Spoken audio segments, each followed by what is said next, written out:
சும்மா ஒரு evening routine பார்ப்போங்க. சாயங்காலத்துக்கு அடை தோசை செய்யலான்னு இருக்கேன். அதுக்காக தான் முருங்கைக்கீரை உரிச்சிட்ருக்கேன்.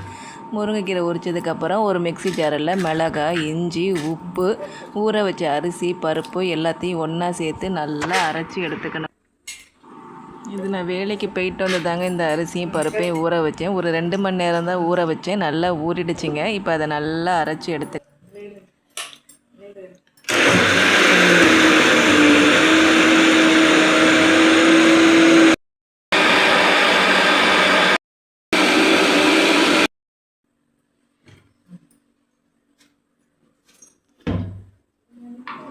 அதை வேறு ஒரு பாத்திரத்தில் மாற்றிக்கலாங்க. மாற்றிட்டா அந்த மிக்சியில் உள்ளதெல்லாம் நல்லா அலசி நல்லா ஊற்றிக்கலாம்.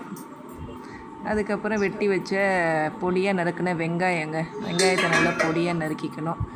அதை சேர்த்துட்டு முருங்கைக்கீரை இருந்துச்சுன்னா சேர்த்துக்கலாம். நைட்டு வந்து முருங்கைக்கீரை ஆப்ஷன் தான்.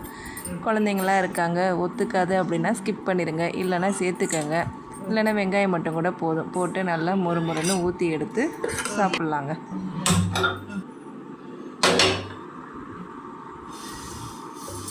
நல்லா ஊற்றிக்கலாங்க. வெங்காயம் போட்டிருக்கனால கொஞ்சம் அங்கங்கே இதாக இருக்கும். நல்லா இழுத்து விட்டு ஊற்றிக்கிட்டு நல்லெண்ணெய் ஊற்றணுங்க. இதுக்கு நல்லெண்ணெய் ஊற்றினா நல்லா வாசமாக இருக்கும். நல்லெண்ணெய் ஊற்றி நல்லா செவக்க விட்டு நல்லா திருப்பி போட்டு எடுத்துக்கலாம். அவ்வளோதாங்க. இந்த வீடியோ பிடிச்சா